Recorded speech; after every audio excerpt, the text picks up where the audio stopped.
Ini tanggal 4 Juni 2026 pukul 14.47. Jaksa tunjukkan jurnal pembunuhan di ponsel Ririn. Ya, terdakwa kasus sekeluarga di Indramayu gelagapan. Nah, ini ya mungkin ada. Ini kalau Kompas yang Indramayu ini ceritanya ya begini ini. Tapi nggak apa-apa, kita bacakan dulu ya. Apa sih? Kebetulan kan sidang hari ini ya tadi. Dibaca nggak nih? Harus dong, harus dibaca biar jelas. Ya, ya teman-teman kita baca ya, karena kalau tidak dibaca dikira Mr. Jihok itu ngarang tuh. Wah, enggak, saya nggak mau. Semua harus punya dasar ya. Oke, jaksa tunjukkan jurnal pembunuhan di ponsel Ririn. Terdakwa kasus sekeluarga di Indramayu gelagapan. Yang menulis di sini Handika Rahman Eris Eka Jaya. Terbit tanggal 4 Juni 2026 pukul 14.47. Sama persis, nggak dikurang-kurangi kan? Nah, nggak dikurang-kurangi. Indramayu, Kompas.com. Sikap terdakwa Ririn Rifanto tiba-tiba gelagapan saat jaksa penuntut umum JPU menunjukkan sebuah jurnal berjudul Peran Penyidik dalam Mengungkapkan Kasus Pembunuhan dan Pelaku yang Menghilangkan Barang Bukti. Momen tersebut terjadi saat agenda pemeriksaan terdakwa pada sidang lanjutan perkara pembunuhan satu keluarga di Pengadilan Negeri Indramayu. Awal mulanya, JPU meminta izin kepada majelis hakim untuk menunjukkan barang bukti. Jaksa lalu menghadirkan ponsel milik terdakwa Ririn Rifanto. Di ponsel tersebut, jaksa menemukan riwayat unduhan jurnal dengan judul tersebut pada tanggal 1 September 2025 atau di hari saat kelima jenazah yang merupakan satu keluarga di Pauman Indramayu ditemukan. Pantauan Kompas.com JPU kemudian meminta Ririn untuk membaca sendiri judul jurnal yang terdapat di ponselnya tersebut. Ririn tampak membaca judul itu dengan suara pelan, kemudian dibacakan ulang oleh jaksa. Siapa menurut saudara yang melakukan download jurnal ini? Tanya JPU Zudi kepada Ririn. Nggak tahu, jawab Ririn. JPU kemudian menanyakan terkait penguasaan ponsel tersebut. Apakah dipakai oleh terdakwa sendiri atau justru oleh nama-nama yang sebelumnya dituding sebagai pelaku pembunuhan seperti Aman Yani, Hardi Yoga, dan Joko? Ririn kemudian menjawab ponsel miliknya sempat dalam penguasaan terdakwa Priyo. Namun tak lama Ririn langsung menepis jika Priyo yang mengunduh jurnal tersebut. Sempat dalam penguasaan Priyo tetapi nggak mungkin juga, ujarnya. Jaksa kemudian meminta Ririn sebaiknya jujur. Mengingat ponsel Ririn adalah barang bukti penting yang tidak mungkin direkayasa karena disimpan di bawah pengawasan ketat.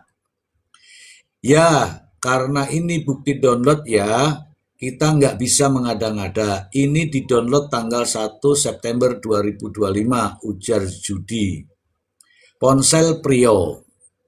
Selain ponsel Ririn, jaksa juga menghadirkan ponsel milik Priyo. Di sana juga ditemukan foto-foto saat keduanya kabur ke daerah Jawa Tengah usai pembunuhan. Foto itu juga terdapat di ponsel milik Ririn.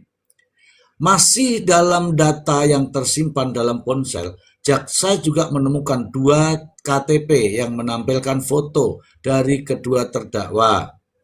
Masih simpan, oh ya. Tetapi dengan nama dan alamat yang sudah dipalsukan. Ririn mengklaim KTP palsu itu dibuat oleh Priyo untuk keperluan melamar kerja sebagai nelayan.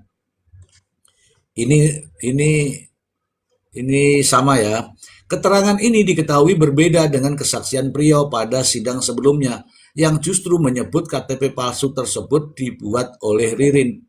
Ya tinggal di handphonenya siapa. Di handphonenya siapa itu kan ketahuan siapa yang buat. Selain barang bukti ponsel, jaksa juga menghadirkan 2 buah spanduk bertulis, "Rumah ini disita bank." Sama seperti KTP palsu, Ririn juga mengklaim spanduk itu dibuat oleh Priyo. Adapun Priyo di sidang sebelumnya mengklaim spanduk itu dibuat oleh Ririn. Ya. Sudah cukup yang mulia barang bukti yang kami tunjukkan, ujar jaksa. Seluruh keterangan dan barang bukti yang dihadirkan tersebut diketahui akan menjadi penilaian majelis hakim dalam menentukan keputusan akhir perkara pembunuhan satu keluarga ini.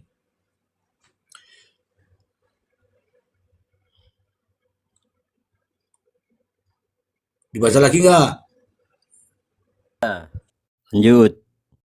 Hingga kini proses persidangan masih terus bergulir untuk mengungkap kebenaran di balik tragedi hilangnya nyawa satu keluarga di Kabupaten Indramayu tersebut, maka harus ada di komalnya Mr. Z bicara. Dilanjut nggak? Mr. Z, Ya, ini saya dapat CVT jawaban penyidik Polres Indramayu terkait CCTV kios almarhum Budi yang diduga menggotong mayat. ya. Mau diputar nggak? Putar. Siap, saya cari posisi dulu biar ini helikopter saya nggak kedengeran suaranya ya. Tolong ambil posisi yang jelas ya, bantalnya di depan. Oke, kita tunggu ya, kita tunggu. Nah, ini namanya teman-teman. Jadi kita itu berbicara dengan fakta ya, teman-teman ya. Siap ya?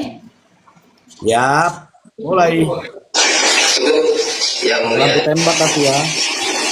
saksi dari mana saudara bisa menyimpulkan bahwa yang dibawa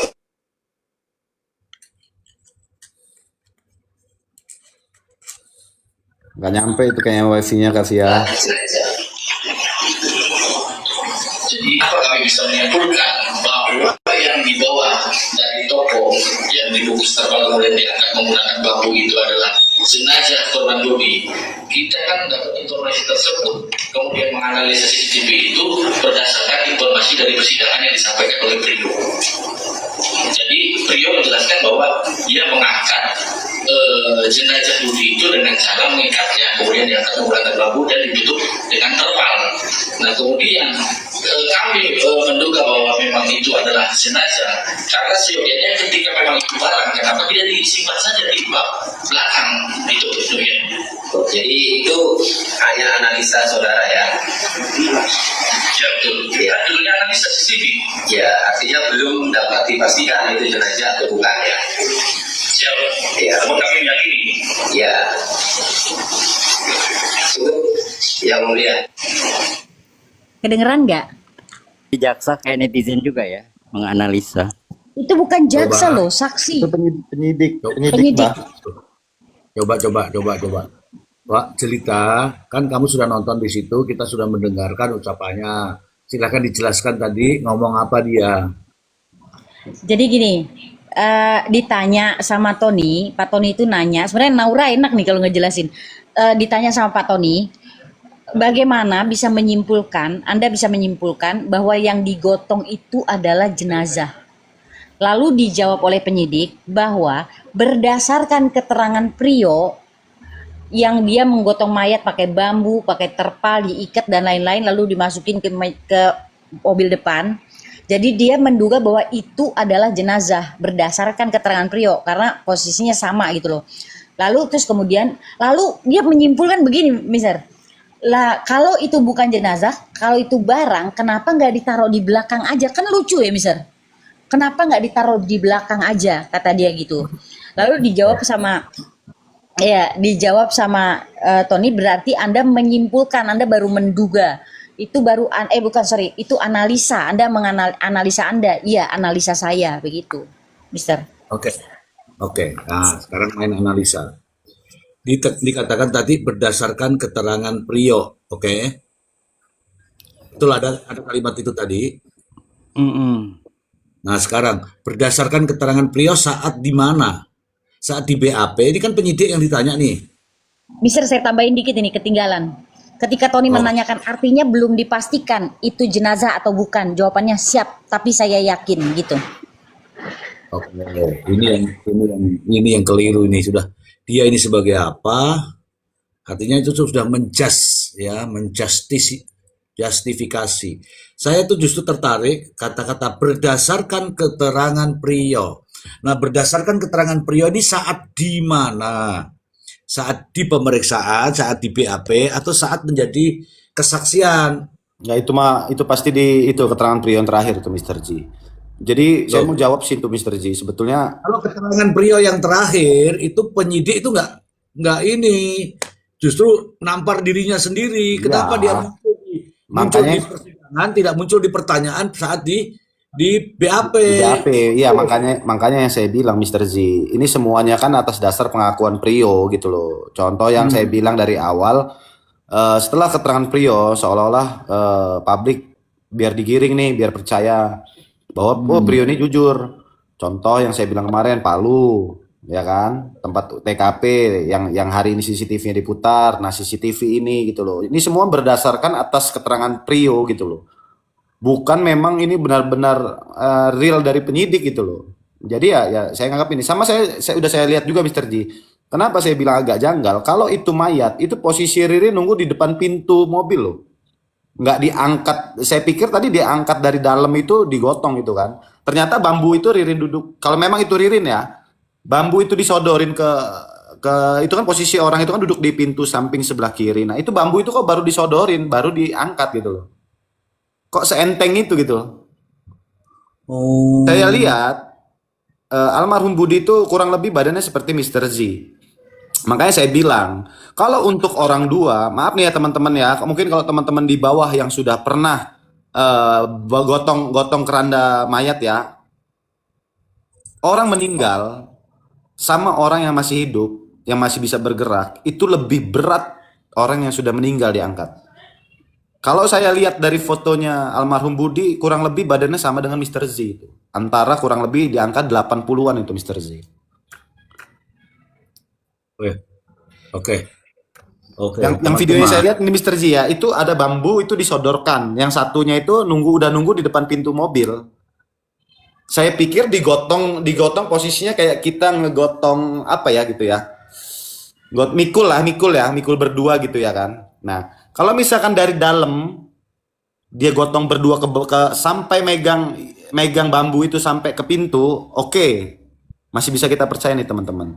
Tapi itu posisinya itu udah nunggu di depan pintu mobil gitu loh. Baru bambu itu disodorkan, baru diangkat ke dalam. Gitu loh. Nah, yang saya ini lagi, nah dengan jelas pengakuan dari penyidik tadi ya. Pengakuan dari penyidik tadi itu atas dasar pengakuan Priyo gitu loh. Dan kalau memang penyidik berlandaskan itu atas dasar pengakuan Priyo dan meyakini bahwa itu analisa mereka itu mayat, ya kalau saya kembali lagi saya masih yakin dengan keteguhan saya Mr. Z, analisa saya Mr. Z. Itu aja Mr. Z. Oke, Artinya ada tanggal dan jam, Mbak? Nah, di VT itu ini Bang Kopi Pahit, di situ nggak dijelaskan kan karena nggak kelihatan karena itu juga yang baru upload tuh saya lihat Bang siapa ini tadi ya, yang naik kemarin ke sini, Bang siapa itu ya, Bang Dede ya, Bang Dede. Saya lihatnya dari Bang Dede sama Bang Ibnu Lau. Nah dari VT-nya Bang Ibnu itu masih ketutupan kata-kata di merah itu di atas itu masih kurang jelas gitu loh. Ya, kirim ke saya. Teman-teman, ini saya himbau kepada teman-teman. Kalau membuat VT, tulisannya itu jangan nutupi gambar. Kasih judulnya sedikit, CCTV, Indramayu. Nggak usah dijelaskan, biar kita yang punya ini sendiri. Ada itu kadang-kadang bikin VT bagus, tapi tulisannya penuh satu halaman. Ya kita baca tulisan jadinya, nggak memandang isinya. Oke, Ari Porong, tadi kau nyinggung-nyinggung mengenai berat angkat mayat dengan berat orang hidup ya? Iya, Mr. Z. Baru kamu tadi mengatakan bahwa sebesar Mr. Z gitu ya? Kurang lebih kalau yang saya lihat di fotonya kurang lebih badannya hampir sama dengan Mr. Z almarhum Budi itu Mr. Z. Nah itu saya keberatan itu kata-kata itu. Paham enggak?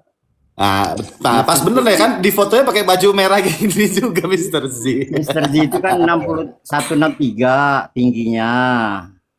Ya kan kurang lebih beratnya itu 60. Iya, tapi berat badan. Nah, Nah, itu coba bukan lihat di fotonya, sama nggak Nah, ini dengan Mr. dengan J ini badan? keberatan perut dia. Jadi perutnya aja ada Gak 5 mungkin kilo itu. 6163 itu. Nggak, 170 lebih itu. Enggak sampai 170 kalau Mr. J. Oke, oke, saya cerita dulu. Nggak usah di, nggak usah di ini. Begini, ya. Memang berat itu ya. Memang berat. Saya kasih tahu ya. Ini contoh saya sendiri. Itu yang kemarin dia bilang sama saya, begini, Mas, kamu kok berat sekali begitu. Dia bilang begitu sih. Enggak, Mas, Mr. J yang kemarin dijelaskan apa Sopo ini? iku? Siapa? Sopo iku sing kemarin ini sopo? tunggu dulu toh. Terus dia bilang begini, aku bilang kalau berat gak usah, tapi kok bertahun-tahun bisa ngangkat saya. Gimana itu ceritanya itu? Ah, ah,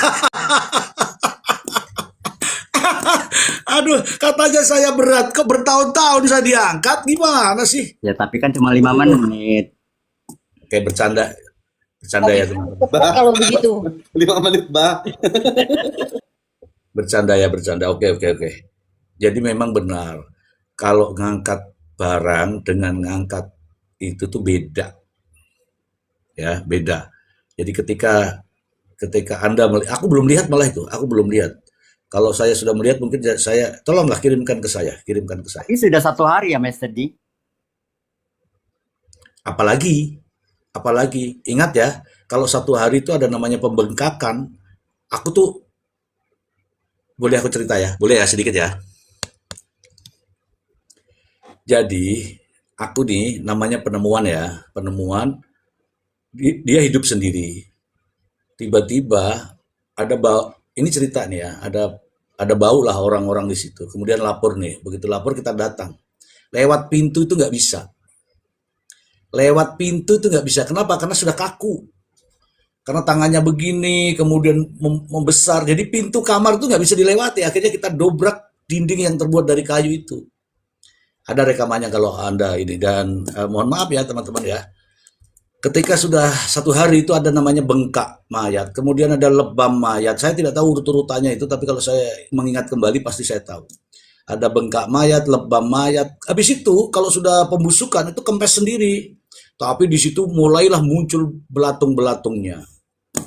Nah, apalagi kalau itu kok badannya besar. Itu tadi memang benar tuh analisa Ari itu. Beda itu kalau manusia begini masih bisa mengikuti apa namanya? Jangan bilang Gravitasi.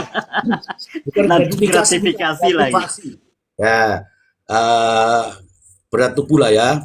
Nah, kalau yang meninggal itu pasrah bahasanya, jadi berat, ya berat. Kalau berat tidak mungkin 1 orang, itu benar tuh.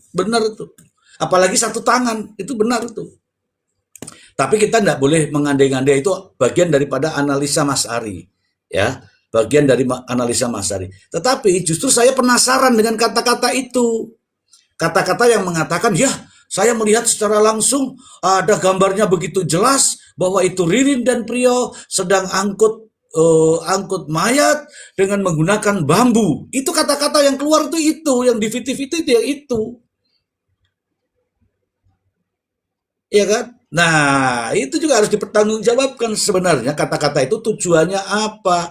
Makanya saya selalu mengatakan kepada teman-teman, ketika kata-kata itu tidak ditunjukkan dengan bukti, maka jangan dipercaya dulu. Sedangkan sudah ada buktinya saja seperti ini, tetapi pandangan kita nggak begitu jelas melihatnya, ya jangan berasumsi. Ya seperti ini kan masih bertanya-bertanya nih, analisa nih, kalau begini, ini kok begini ya caranya ya. Kalau begini kok cuma 1 orang ya. Kalau begini ya begitulah baru namanya analisa. Ya. Jadi memang janganlah saya juga begitu mendengarkan itu ya, kalau memang hanya mau bikin VT dari tayangan yang sudah ada dari orang lain itu, tulis saja seperti itu. Contohnya, inikah yang dimaksud dalam CCTV Jangan dinarasikan sendiri. Ditulis di situ, ini sudah terbukti, dia mengangkut ini, mengangkut itu, tertanggal sekian. Nah, itu namanya bikin narasi. Justru timbulkan pertanyaan, membuat orang lain menjadi penasaran. Inikah yang dimaksud dalam CCTV? Nah, penasaran kan? Orang ngeklik tuh. Tapi kalau sudah dituliskan ternyata ini adalah, nah, itu sudah repot. Nah, seperti yang disampaikan Arif Porong tadi, bahwa ada menyerahkan bambu, kemudian dia ada di pintu sebelah kiri. Ya kita bisa menduga-duga bahwa itu lain, karena cara perlakuannya sudah berbeda. Bagaimana perlakuan terhadap mayat, bagaimana perlakuan terhadap barang lain. Saya belum dapat itu, jadi saya belum bisa ngomong banyak karena saya belum dapat. Begitu kawanku. Bagaimana menurut Abah? Nih Abah, kalau mikul gendong orang dengan orang yang kita gendong hari-hari, kemudian orang dalam kondisi tidak bernyawa, Abah. Silakan Abah. Lebih berat mana, Abah? Bisa Diji, bentar. Teman-teman gini deh kalau nggak ya. Maaf ya, mau potong bentar, Bah. Teman-teman mohon maaf nih, sebentar aja ya. Coba dipraktekkan. Yang sudah punya pasangan masing-masing di rumah, coba dia suruh tiduran dari bawah ya, dari bawah kita angkat. Coba. Dicoba aja dulu gitu loh. Keangkat apa enggak gitu loh. Nah, kalau misalkan dengan berat Hari-hari. ya, Mister Ji. Bentar dulu, saya ke kamar dulu, coba dulu ya. Mister Ji, sama gini ya, sama yang kita lihat ya, itu kan makanya kan saya tafsir ya, ini saya penafsiran saya, itu beratnya almarhum Budi antara 75 sampai dengan 80 kilo ya, 75 sampai dengan 80 kilo itu. Nah, Mister Ji saya mau tanya, Mister Ji berapa berat badannya? Pasti di angka 80-an. Saya 85. Oke, kita ini. Nah, makanya Bang Ervan, coba aja deh, angkat aja dulu ya. Angkat yang kira-kiranya beratnya di angka 75 deh. Diangkat aja coba. Oh gini. Tapi dalam keadaan tidur ya. Sama kita lihat yang mengangkatnya Mister Z. Prio kan kecil badannya ya kan. Nah, Ririn tuh kurus tinggi gitu loh. Kalau memang itu yang diangkat mayat, coba deh diperhatiin lagi deh gerakan pada saat bambu itu yang dikira Ririn itu kan nunggu di samping pintu loh. Bambu itu disodorkan baru diangkat gitu loh. Itu aja sih. Ya. Izin saya menambahkan ya Mister, izin menambahkan. Ya. Abah maaf ya Abah diselak terus, tapi nggak apa-apa sama cewek ya Bah. Ya, nggak apa-apa, harus kita hargai wanita ya. Jadi gini, kalau dari tadi kan kita membahas tentang berat badannya, ya. Tapi saya tuh terpikir begini, berapa sih panjang kursi daripada mobil bak itu? Kursi penumpang ya, bukan kursi itu ya, karena kan pasti ada pengemudinya kan.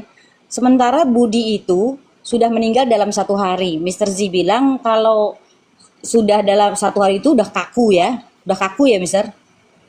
Ya. Lalu kemudian dia ditaruh di pintu depan, di mobil depan, di bagian penumpang. Sementara kita tahu panjang atau tinggi daripada Budi itu sekitar 180 ya. 165. Budi 165 ya Mister? Enggak, ini loh lebar mobil. Bukan lebar mobil, ini panjang mobil Mister. Panjang mobil. Karena kan satu dia tidak mungkin ditekuk, kondisi kaku, ya kan? Tidak ada di situ gerakan-gerakan seperti kayak ngebenerin kakinya atau apa gitu. Nggak kelihatan tuh Mister. Dibilangnya kan ditutup terpal. Sementara Budi itu tingginya katanya 100 berapa ya? 170 atau 180 itu kalau nggak salah. Nah, kalau kita tiduran di mobil penumpang itu, apa bisa selonjoran full? Lain kalau di mobil belakang ya, di kursi belakang ya. Kalau kayak sedan itu kan ada belakangnya, atau Kijang tuh ada belakangnya. Nah itu kan masih bisa itu ya. Tapi kalau di kursi depan ya, ini, mohon maaf ini ya, saya harus bilang kalau beras ya mungkin. Kalau emang dibilang beras ya mungkin. Tapi kalau seandainya ini jenazah, yang dibilang Mister Situ dalam keadaan kaku, lalu diletakkan di kursi depan, di bagian penumpang, apakah bisa dia selonjoran di situ? Nah, kemudian saya mau menanggapi yang Mr. Z bilang, kalau itu Mr. Z punya pengalaman yang mendobrak pintu karena keadaan kaku. Kalau saya pengalaman pribadi Mr. Z, waktu ayah saya jatuh di kamar mandi, sekitar jam 10 pagi, dan kebetulan tidak ada orang sama sekali di rumah, dan baru ketahuan itu maghrib, itu pun saya harus membongkar pintu kamar mandi Mr. Z. Karena nggak bisa dibuka. Iya. Nggak bisa dibuka dia. Akhirnya kami tuh membongkar, ya aduh sedih kalau denger inget ya. Kami tuh membongkar pintu kamar mandi untuk mengeluarkan. Dan memang tidak bisa menggotong itu hanya satu orang. Satu orang atau dua orang tidak bisa. Jangankan itu ya, saya punya pengalaman itu yang meninggal kakak, ibu, bapak, adik. Jadi saya tinggal sendiri nih Mister. Saya tinggal sebatang kara ini. Lah itu tiga-tiganya ketika memindahkan dari keranda mobil ambulan ke tempat balai dipan itu nggak bisa satu orang. Setelah dimandikan baru dia lebih ringan. Karena waktu dimandiin tuh masih pakai, kalau saya ya, kalau dari ada saya itu pakai minyak zaitun, pakai air zam-zam begitu. Dan setelah itu baru lebih ringan. Begitu juga sama ayah saya. Karena dia pakai gigi palsu, dia kan miring itu kan, gigi palsu itu nggak bisa dibuka. Tapi setelah dimandikan itu jadi lemes dia dan kemudian bisa dibuka. Demikian Mr. Z pengalaman pribadi saya. Ya, ya, ya. Itu teman-teman. Ada yang nanya ini. Ada yang Mr. Z pernah ngangkat mayat, Masya Allah. Mungkin puluhan kali saya ngangkat mayat. Mungkin nggak percaya teman-teman tuh. Kalau nggak percaya juga nggak apa-apa karena saya tidak ingin ini ya. Ervan Zidane ini lucu ya, bisa ditekuk, udah dibilang kaku loh. Kayak saya ngomentarin teman sendiri kadang suka nggak tega misalnya. Oke, menurut Abah gimana nih? Menurut Abah, Bah? Sabar, namanya juga pendapat. Boleh-boleh aja, ya kan? Namanya pendapat. Yang jelas kalau si Abah ngangkat atau gendong tadi kan judulnya, yang hidup sering. Tapi kalau yang meninggal belum pernah. Nah, si Abah ya paling ikutin dari belakang. Kalau pakai keranda ya minimal 4 orang yang angkat kalau pakai keranda. Tapi kalau tadi keadaan terpaksa mungkin pakai bambu ya, bawahnya pakai apa, belum pernah lihat. Jadi kalau memang belum pernah lihat ya kita harus berkata jujur gitu kan. Tapi kalau gendong-gendong yang hidup mah sering. Sama lah dengan Mr. G kayaknya, sepertinya gitu. Gendong yang enak ya, Bah, itu, Bah. Nah, jadi jangan terlalu tegang lah. Nah, kalau Mr. G kan memang ahlinya di situ. Jadi kalau mengenai ngangkat mungkin apa dan seterusnya, dia sangat paham lah. Udah hatam kalau istilahnya gitu. Beda dengan si Abah. Kalau si Abah mah kalau nganter ke kuburan sih sering, tapi rata-rata diangkat itu berempat tapi bergantian kalau jaraknya agak jauh ya karena mungkin berat. Kayak gitu Mr. G. Terima kasih Mr. G. Oke, itu teman-teman ya. Jadi enggak usah lah saya mau bilang Mr. G udah pernah ngangkat, sudah. Saya tahu betul tentang ini tuh. Itu tadi kan aku udah cerita. Ya berkali-kali lah ya, berulang-ulang ya. Tapi memang berat teman-teman, berat. Dah katakanlah, udah kalau berat itu ya berat. Tapi kalau ada orang mengatakan satu tangan bisa, saya yakin tidak mampu teman-teman. Saya yakin tidak mampu. Justru memperlihatkan bahwa memang dia orang hebat. Kalau dia bisa ngangkat satu tangan tuh, justru memperlihatkan dia orang hebat. Nah, saya aja tuh dengan palu godam itu sudah berat menurut saya. Tapi kalau menurut teman-teman mungkin itu ringan, ya itu urusan teman-teman. Karena aku nggak terbiasa dengan itu. Yang saya angkat tuh bolpen, ringan. Tapi kalau palu godam saya nggak bisa angkat. Ya itu menurut saya berat. Nah sekarang begini, kita analisa sendiri saja. Beberapa jam saja ya saya katakan. Beberapa jam saja ketika mayat itu tidak ditemukan, itu mengalami pembengkakan. Pembengkakan itu justru yang tadinya ini jadi cairan semua, itu maksudnya cair jadi lebih berat. Kalau sudah pembengkakan kemudian ada lebam, sedikit lagi lebam, begitu lebam baru pembusukan. Ya, kalau sudah pembusukan itu meletus itu teman-teman. Kalau sudah meletus itu sudah meleleh, sudah tinggal, kalau dilanjutkan itu tinggal tengkorak.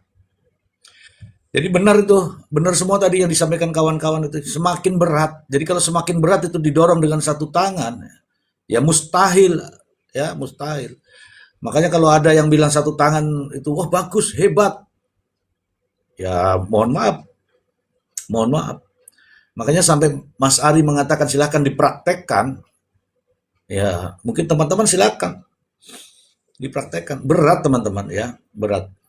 Itu. Jadi CCTV itu. Nah, apakah dalam analisanya itu mereka-mereka ini bicara tentang itu? Kalau bicara sih boleh-boleh saja. Kita ini juga bicara boleh-boleh saja. Tetapi apakah pembicaraan itu, pernyataan itu bisa dijadikan sebagai alat bukti di persidangan? Tidak bisa. Tidak bisa. Karena yang bisa dijadikan alat bukti di persidangan adalah orang yang memiliki kapasitas, yang memiliki kemampuan, ya, memiliki kemampuan atau dia dalam bahasanya keahlian lah. Kalau nggak punya keahlian ya nggak bisa. Halo, selamat datang, selamat malam, Wuling. Selamat malam Bang, dari Malaysia, boleh kah? Boleh lah. Mantap, Bang Wuling. Oke, boleh. Silakan Bang Wuling. Assalamualaikum. Waalaikumsalam, saya dari Malaysia. So saya sudah mengikuti kasus ini terlalu lama lah. Okay. Kalau Mr. G bercakap berkenaan dengan mayat, okay. Bagi saya kalau satu hari masih boleh dilipat dia punya badan, kakinya. Perlu dipicit di bahagian lipatannya tu, Cik. Perlu diurut sedikit. Ya. Mesti boleh dilipat. Betul? Betul kak? Di pas pergelangannya ya.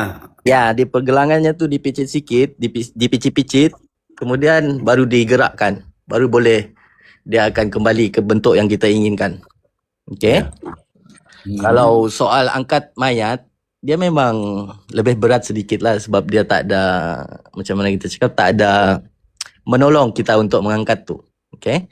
So, kalau cakap berkenaan mengangkat mayat, saya telah mengangkat mayat terlampau ramai. Okay? Di tempat sempit, di dalam kapal terbang, okay? Kapal terbang kan mempunyai ruang yang sempit, betul? Ya, betul.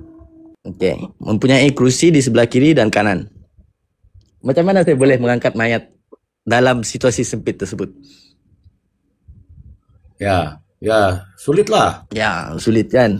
Tapi bagi saya benda itu boleh sekiranya kita betul-betul nekat untuk membuat perkara tersebut. Tapi kalau terlalu besar mungkin tak bisa lah kan. Tapi kalau setakat 70, 80, 70 lebih kilo boleh lah. Kalau dua orang, kalau satu orang 60 kilo, satu orang boleh angkat. Tapi sekiranya orang telah meninggal, okay, dia akan mengeluarkan cecair, dia akan terkencing dan terberak. Itu normal, betul Mr. G? Betul. Kan, saya pun kita ingin mencari kebenaran lah kan. Kita tak mau, kita tidak mahu netizen berfikiran undang-undang di negara sana lemah, polisi tidak membuat kerja dengan baik kan. Kita tak mahu yang begitu. Walaupun itu tak melibatkan kami di sini, betul. Setakat yang saya tengok, penyidikan tu agak tepat sudah, cuma pembuktian saja lagi kan. Orang yang ditangkap adalah orang yang terlibat. Oke, kita dengarkan dulu ini ya, teman-teman, biar nggak salah semua ya. Ini asisten saya ingin mengatakan sesuatu. Mari kita simak bersama. Satu hari, 24 jam setelah meninggal, kondisi fisik jenazah mengalami perubahan signifikan. Jika merujuk pada berat totalnya, secara fisik sebenarnya tidak ada perubahan berat yang drastis, namun tubuh mulai mengalami perubahan internal akibat berhentinya metabolisme. Berikut adalah kondisi fisik mayat setelah 1 hari. 1. Kekakuan otot maksimal, rigor mortis. Setelah 12-24 jam, kekakuan otot biasanya mencapai puncaknya di seluruh tubuh dan sendi.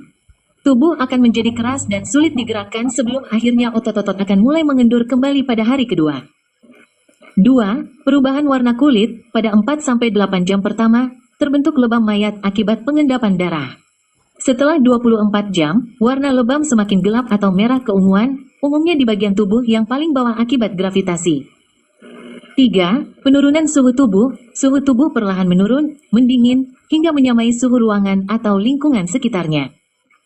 Dan 4. Awal pembusukan, pada beberapa kondisi, terutama di tempat yang hangat, perut bagian bawah mungkin mulai terlihat sedikit kehijauan atau membengkak sebagai tanda awal dimulainya pembusukan. Oke, jadi apa yang kita bicarakan sudah sesuai ya kawan-kawan ya. Ada kekakuan, kemudian ada pembengkakan. Oke, clear itu. Tapi kita tidak sedang berbicara tentang itu, hanya kita melihat dari CCTV, perpaduan antara fakta dan realita. Dalam persidangan seperti ini, bagaimana faktanya? Faktanya ditunjukkan dalam CCTV. Nah, kalau orang yang sudah meninggal tadi memang ya sedikit kaku, sedikit beratnya tidak signifikan karena baru 1 hari, itu benar ya, menimbulkan kekakuan-kekakuan, tetapi bisa di ini. Tetapi apakah itu yang sesuai dengan fakta di lapangan? Tentu saja masih dalam ya koridor ahlinya, karena kita ini bukan ahlinya kawan-kawan. Begitu Wuling. Betul Bang. Ya, karena kita bukan ahlinya, tapi nanti kalau berbicara itu nanti terlalu jauh. Tapi sesuai dengan pengalaman saya yang berkali-kali, bahkan puluhan kali mengetahui hal-hal semacam itu, tentu saja saya bisa ngomong. Kenapa? Karena saya punya pengalaman. Kalau mau tanya pengalaman, mau ditunjukkan, ya mohon, tinggal diketik aja, nanti akan muncul. Akan muncul dengan sendirinya gitu. Gitu ya Wuling Koro ya. Terima kasih ya. Malaysia mana nih Malaysia? Malaysia Sepang. Sepang. Ya, saya biasa mengangkat jenazah di dalam pesawat. Oh, keren. Di dalam Berat kan? di dalam Berat kan? di dalam pesawat itu juga dia ada 2 tingkat. Ada yang tingkat atas sama di lantai bawahnya kan. Oke. Ya. Kalau yang di lantai atas meninggalnya mau dibawa ke bawah agak susah, tapi boleh lah. Iya, boleh lah. Oke Bang, terima Oke. kasih Bang. Enggak, saya mau tanya dulu kok Wuling kok bisa sampai ke komalnya Mr. Z ini, gimana ceritanya nih? Saya berminat dengan pembicaraan ini disebabkan ini membahaskan tentang kes Indramayu tersebutlah. Saya sudah lama follow kes ni kan. Saya juga ingin mengetahui apa sebenarnya yang berlaku di sana kan. Ya. Bila saya tengok wujudnya kasus-kasus lama, penggunaan KTP palsu kan. Cerita ini lagi jadi menarik.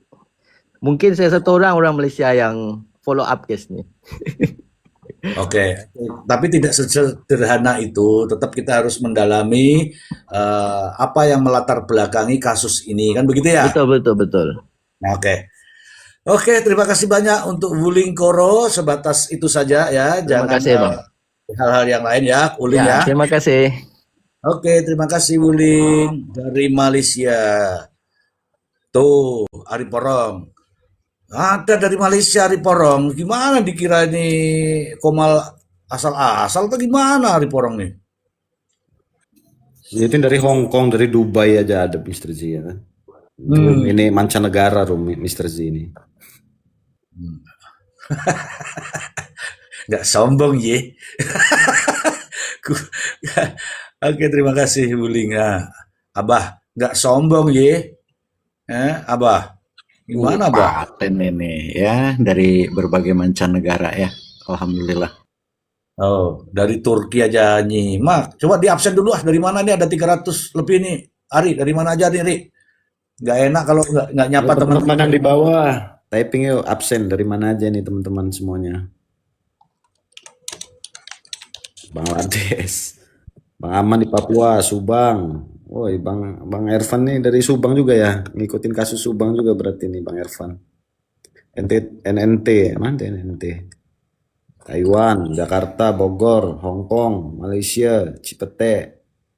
Oh, Malaysia rame nih, Majalaya, Brebes, Surabaya, Jawa Tengah, Pandeglang, Indramayu, Cianjur, Bekasi, Jepang. Wih, Bang Fighter nih. Panimbang, Pandeglang, Hong Kong, Pacitan, Blitar, Aceh, dari Sabang sampai Merauke. Ini sudah pada follow belum semua ini? Udah pada follow Mr. Z belum nih teman-teman semuanya? Atau hanya mengikut hanya nyimak saja? Kak Faizah nih dari Taiwan. Mas Rian, Malaysia juga nih kayaknya. Oh, sudah semua mantap. Oke lah ya. Oke lah. Nggak ada masalah ya. Nggak follow juga nggak ada masalah. Yang penting apa namanya itu pikiran logikanya jalan itu udah bagus lah ya. Oke, terima kasih ya kawan-kawan ya, absen sudah ini. Nah, ada kalau di channel YouTube saya, teman-teman bisa lihat ya channel YouTube saya. Silakan Anda simak itu komentar-komentar itu. Wah, komentarnya tuh saya sedikit terharu gitu loh. Ada yang mengatakan Mr. Z kurang panjang Mr. Z karena ini bermanfaat katanya. Maksud saya begini, sudah 1 jam kok masih bilang kurang panjang itu, Bang Ari.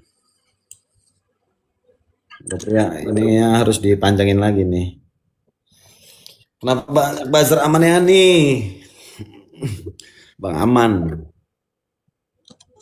Ada Aman Yani kah? Ini ada Abang Aman tapi nggak pakai Yani dia. Kenapa banyak buzzer aman Yani? Oh, jangan-jangan dia mau ngantarkan ini apa namanya itu uang 750. Ririn sudah mengakui CCTV. Enggak, Bang Wal dia nggak mengakui, dia Pak Toninya juga kan masih ragu itu kan. Enggak, mungkin dia memberikan pernyataan. Siapa tahu dia memberikan pernyataan. Ini kan begini nih. Ririn sudah mengakui CCTV end game, berarti permainan udah selesai kan? Ya. Nah, artinya kan dia mengatakan bahwa Ririn sudah mengakui. Ya, dapat dari mana? Begitu caranya. Dapat dari mana informasi itu gitu loh.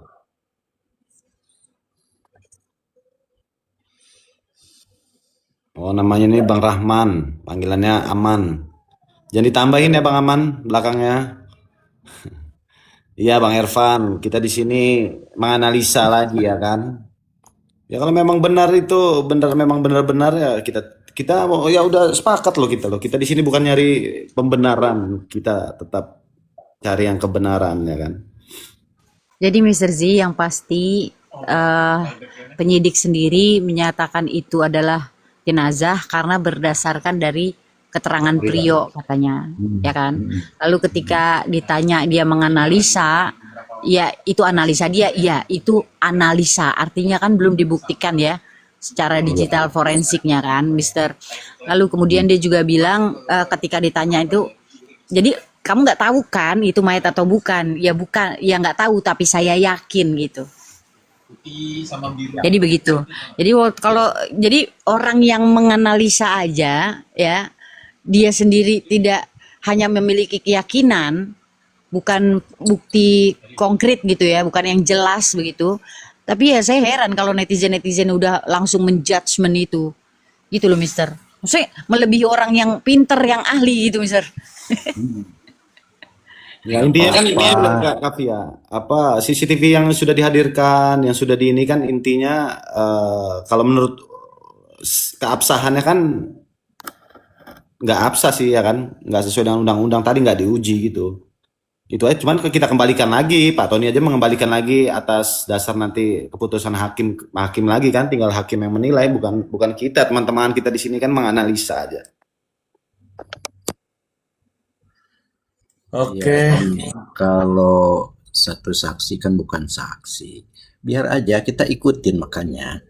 Dia mau ngoceh kayak gimana ya, karena perkara ini kan di split gitu.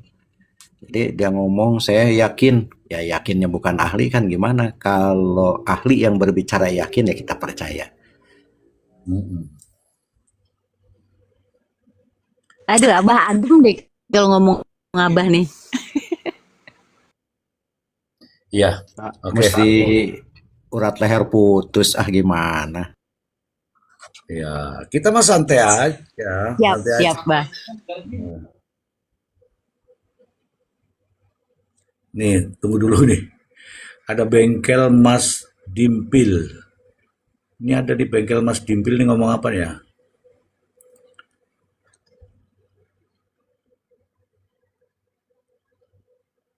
Terus muncul pertanyaan, buat apa pagi-pagi ambil beras, dijualkah? Ini kita belum tahu nih, bengkel Mas Dimpil, kita belum tahu, belum bisa menjelaskan itu. Jadi kalau pertanyaannya sudah ke dalam-dalam ya mohon maaf ya, saya sampaikan kita belum sampai ke situ. Pertama, kita bukan ahlinya. Kedua, dalam posisi gelap. Kalau terang benderang, mungkin kita ini walaupun bukan ahli bisa ngomong. Tapi kalau gelap, kita mau ngomong apa gitu loh. Tapi teman-teman semua coba apakah sudah beredar di Ari? Sudah beredar kayak ini videonya? Sudah ada di VT-VT-nya itu. Oke, sekarang saya tanya ini, apakah VT-VT-nya itu nampak jelas atau tidak, teman-teman? Kalau Silakan teman-teman tapping. ya, yang sudah lihat coba aja typing aja gitu. Coba jelas atau tidak? Kalau dibilang jelas begini, kalau tidak begini. Ayo, silakan teman-teman. Boleh kok. Gelap, Mister, gelap. Oke, ini dari Mbah Kolis, nggak jelas. Nah. Ririn sudah mengakui juga di CCTV dia. Iya memang diakui dia, tapi sedang apa ini? Sudah lihat Mister gelap. VT-nya siapa bang? Aku belum lihat loh, belum lihat. Gelap pas ngangkat, gak jelas. Gelap. Gelap gitu kok, teman-teman bilang gelap nih. Ada yang bilang jelas nggak? Ayo sini yang bilang jelas, naik.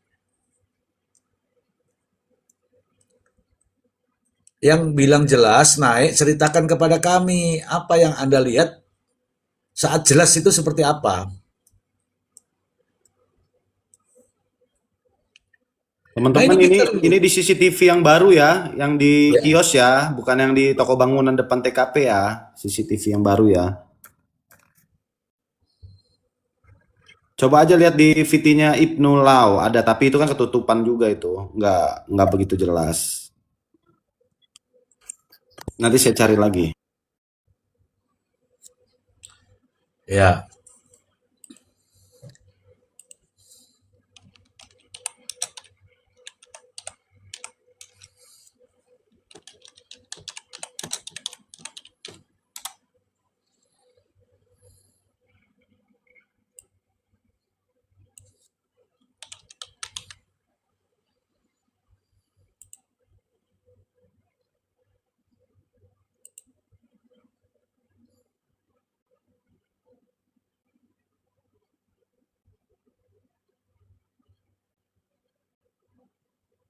Ini ada yang bertanya kepada saya ini ya. Ada yang bertanya kepada saya di sini, Bang, definisi barang bukti yang akurat. Ini kalau barang bukti itu barang yang dihasilkan atau yang digunakan. Kalau alat bukti ya, kalau alat bukti itu yang digunakan dalam persidangan gitu ya. Ini saya nggak tahu siapa namamu, tapi karena pertanyaanmu itu bagus, makanya saya berikan jawaban. Kalau itu pertanyaan pasti ada kewajiban untuk menjawab. Jadi yang Anda tanyakan itu barang bukti atau alat bukti. Karena kalau barang bukti itu barang yang digunakan atau barang yang dihasilkan. Kalau alat bukti sudah pada proses persidangan nih. Bagaimana alat bukti itu bisa sah di persidangan? Kalau itu pertanyaannya, ya jawabannya kan beda-beda nih. Alat bukti atau barang bukti?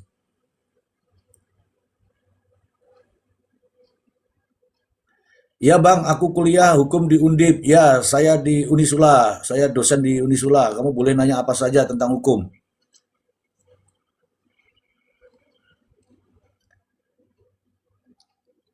Kemarin tuh ada dari Undip yang ngambil S3 datang ke saya. Nggak apa-apa nih, nggak apa-apa. Ini saya bacakan dulu di sini ya. Ini alat bukti ya, bedakan ya mas ya. Alat bukti dan barang bukti. Kita ke alat bukti dulu ya. Asisten, silahkan mulai. Alat bukti dalam hukum pidana adalah instrumen yang digunakan untuk membuktikan kesalahan terdakwa.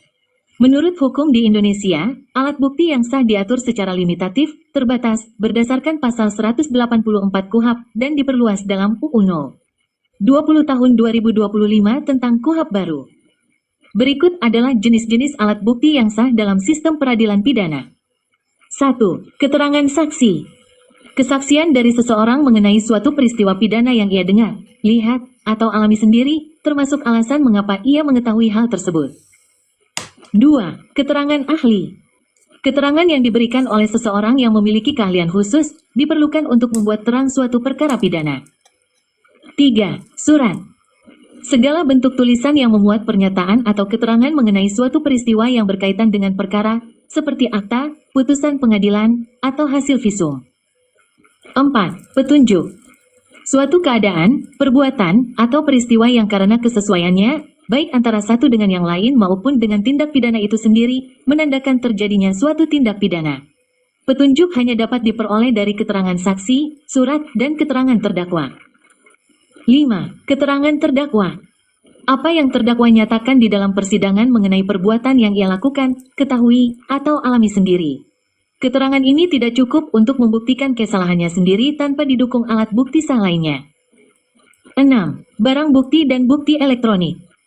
Benda atau aset yang berkaitan langsung dengan tindak pidana, seperti senjata, dokumen digital, rekaman CCTV, dan transaksi digital yang diperoleh secara tidak melawan hukum.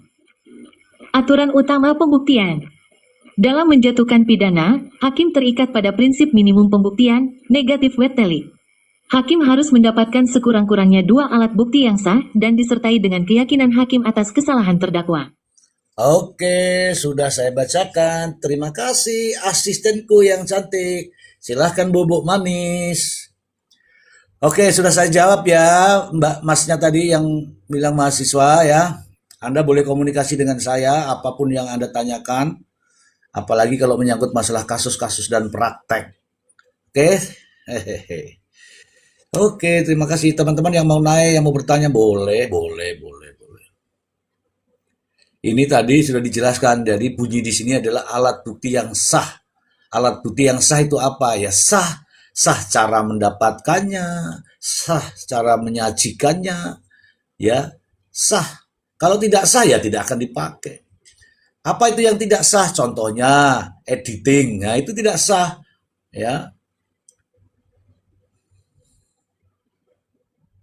Bang, kan di kasus sekarang dalam analisis jika keterangan terdakwa terus dicari penyidik sama, aku nggak tahu nih, sama barang. Kalau keterangan itu alat bukti, tadi kan sudah dijelaskan. Kalau keterangan kesaksian itu alat bukti, keterangan terdakwa meskipun dia mengakui itu pun harus dibuktikan dengan alat bukti yang lain agar berkesesuaian. Tidak bilang tersangka ini, saya pelakunya. Terus, oke, kamu pelakunya, kamu saya hukum. Tidak begitu. Buktinya mana kalau Anda pelakunya? Begitu loh. Ya, kalau barang bukti ini contohnya nih ya, parang dipakai mau nebas, parangnya itu barang bukti. Parangnya itu barang bukti, omongannya itu alat bukti. Kalau parang itu disajikan ke pengadilan, dia kan tidak bicara. Oke. Kemudian kalau dia mengambil barang misalnya mobil, emas, uang, nah itu barang bukti. Gitu. Jadi beda memang ya barang bukti. Nah, sekarang kita ini sedang berbicara alat bukti karena berkaitan dengan CCTV. CCTV itu bukan barang bukti tapi alat bukti. Alat bukti kalau barangnya CCTV tapi isinya itulah yang akan memberikan keterangan. Oke, Izin Bang Ji, silakan dijelaskan. udah malam ya. Hai, Ini mau pamit. ya Silakan. sunah Rasul dulu, mari kita bersama-sama. Terima kasih ya semua ilmunya, berbagai pendapatnya, terima kasih banyak. Wabil khusus Mr. Ji, terima kasih banyak ya. Assalamualaikum. Terima kasih Bang, selamat istirahat. Abang, terima kasih banyak ya, Bang.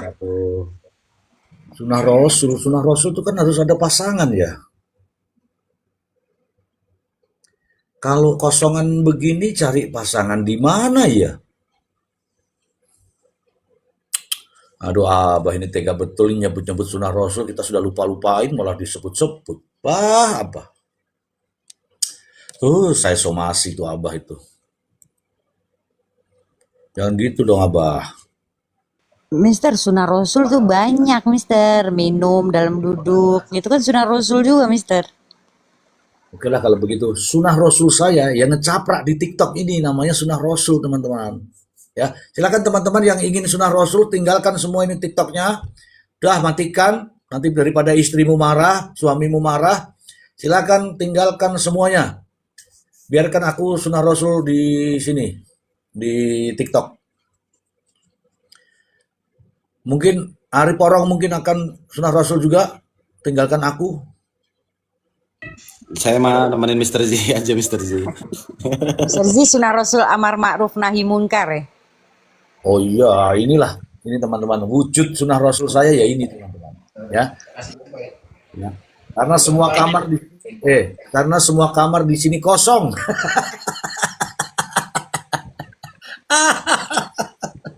Aduh.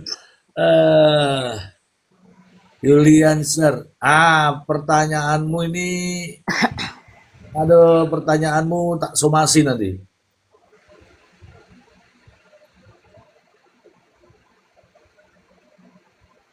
Ya, Prof Suteki itu teman, terus ada beberapa Prof Suteki itu teman, terus ada beberapa profesor yang di Unhas, di Unhas, Undip, Undip itu teman saya. Alumni Undip juga banyak tahu saya. Bahkan juga ada alumni Undip yang masuk di tempat saya juga banyak. Kamu mahasiswa apa? S1 apa S2? Tapi kalau dari bahasanya ini masih S1 nih.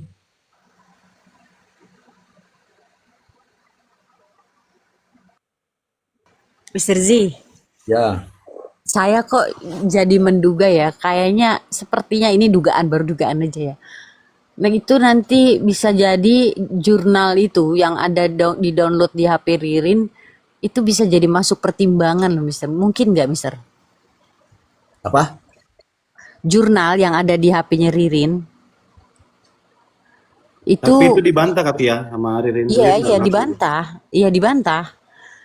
Tapi mungkin nggak itu jadi pertimbangan hakim nanti Mister. Nggak tahu kalau itu alat bukti yang sah, ya pasti akan dijadikan pertimbangan. Tetapi korelasinya apa? Korelasi Nah, dengan pembunuhan ini apa? Kan begitu. Kalau tidak ada korelasinya, yang dicari adalah bukti material bahwa terdakwa ini melakukan apa yang didakwakan. Misalnya kalau yang ditanyakan tuh tentang Palu, tentang peristiwa itu ya nggak ada masalah. Kalau ini kan di masa tanggal 1 dikatakanlah perencanaan tidak masuk. Perencanaan itu kalau dibilang perencanaan itu jauh sebelumnya saya merencanakan untuk melakukan eksekusi. Kalau jurnalnya itu tentang rencana pelaksanaan, masuk karena itulah perencanaannya akan diungkap. Tapi kalau begini nih tidak ada kaitannya, kemudian tidak ada korelasi dengan adanya apa namanya eksekusi, ya menurut saya nggak ada gunanya.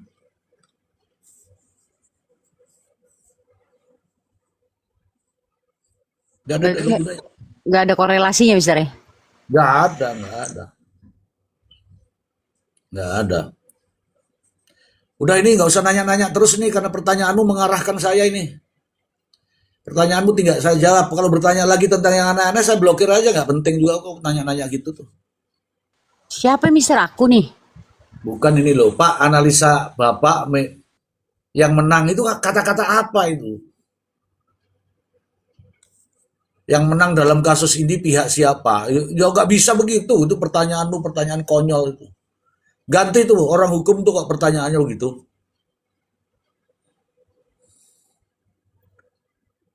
Kalau pertanyaan itu ya kamu analisa nih kasusnya ini alat buktinya apa saja, yang sini alat buktinya apa saja gitu.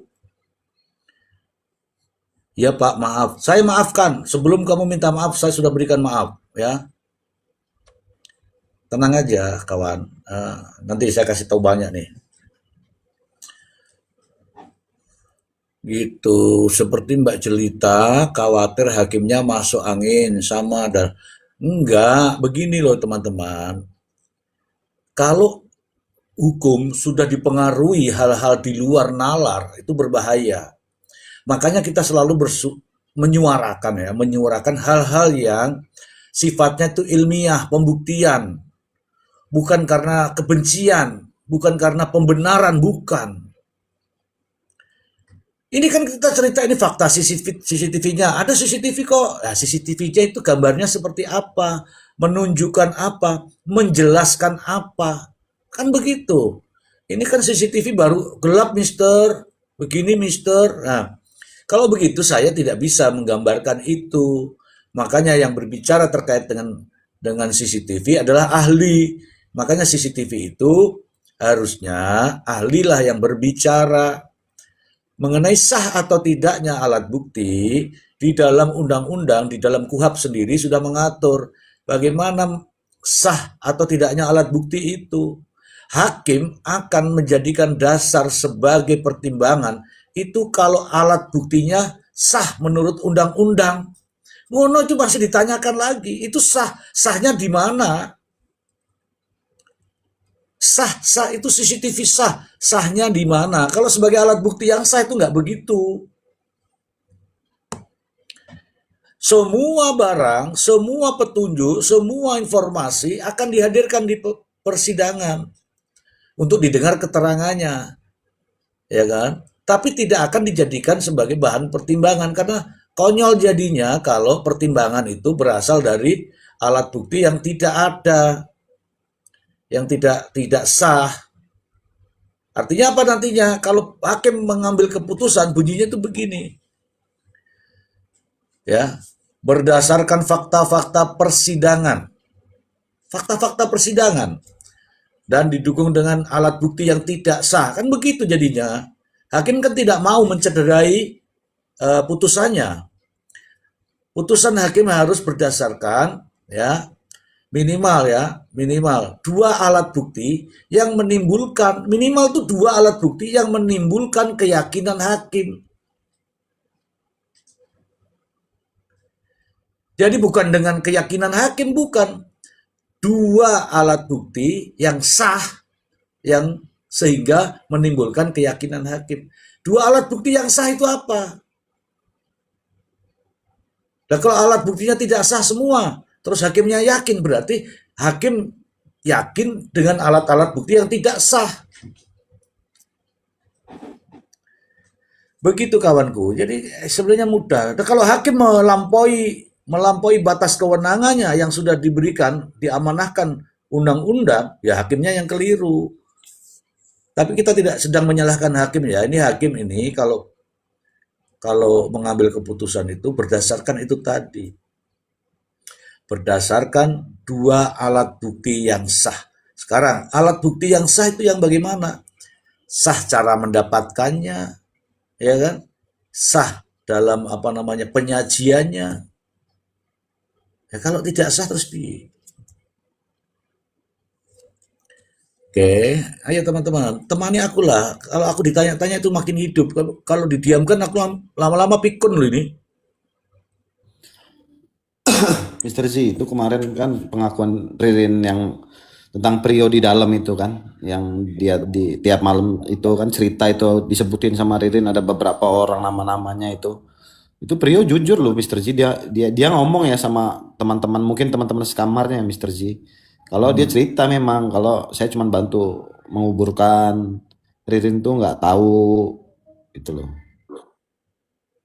Oh, dia cerita begitu. Iya, dengan kejadiannya hampir tiap malam itu tadi yang dibilang sama Ririn, ada teman-teman sekamar itu ngomong ke Ririn gitu loh. Makanya kemarin Ririn ngasih kesaksiannya seperti itu dia, bahwa tiap malam itu Prio ya kayak gitu katanya. Terus ya dia ngomong sama teman-temannya itu, ngomong seperti itu, kesaksian Ririn kemarin di persidangan yang kemarin itu Mr. Z. Oh.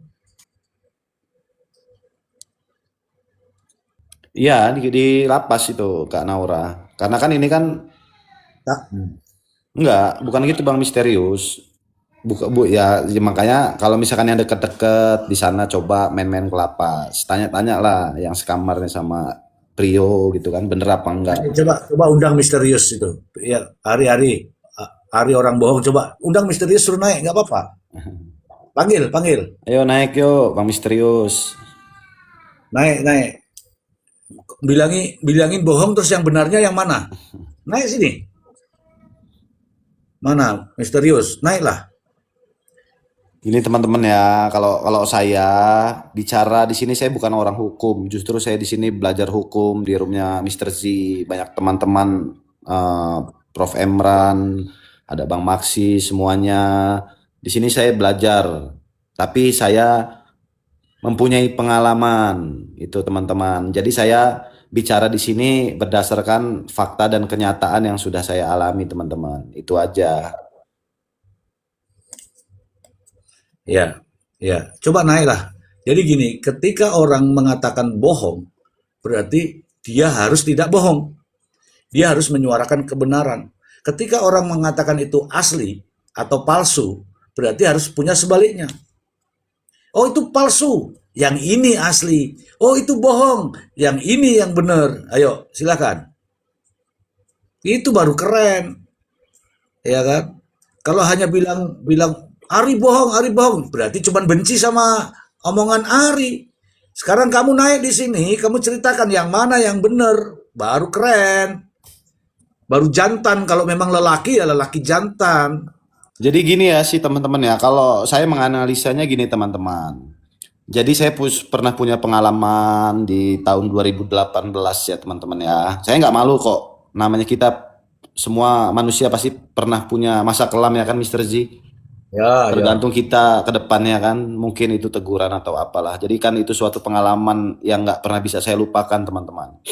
Jadi kenapa saya menilai kasus ini gitu kan? Makanya yang selalu saya bahas itu apa ya, kejanggalan yang saya cari gitu loh. Bukan bener omongan Prio atau bener omongan Ririn. Saya nggak kesana sih gitu kan. Semua atas dasar yang sudah saya alami gitu loh. Makanya saya bilang, kenapa saya Ririn cerita seperti itu gitu loh. Karena saya sudah pernah mengalami gitu loh. Kenapa saya bisa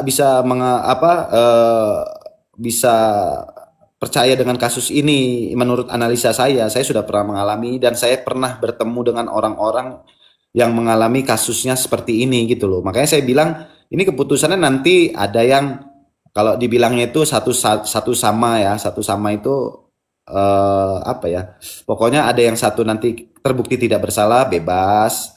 Ada yang masuk dua-duanya gitu loh teman-teman. Makanya Ari Porong itu sebutan bukan Bang Muhammad. Jadi kalau Porong itu nama jalanan lah ya, nama jalanan saya Ari Porong. Kalau saya tinggalnya di Lampung.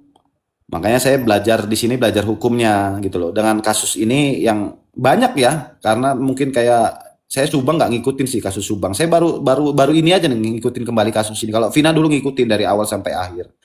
Jadi memang yang saya sering bilang ini fakta hukum di Indonesia seperti ini teman-teman gitu loh. Kenapa? Makanya saya bilang kenapa sih kok tiba-tiba Ririn bisa berubah gitu ya kan, dengan pengakuannya tidak sesuai BAP ya kan. Karena kalau menurut saya pribadi, karena kita nggak bisa ngapa-ngapain teman-teman kalau kita masih ada di dalam kantor polisi itu tadi ya kan. Karena apa? Kita masih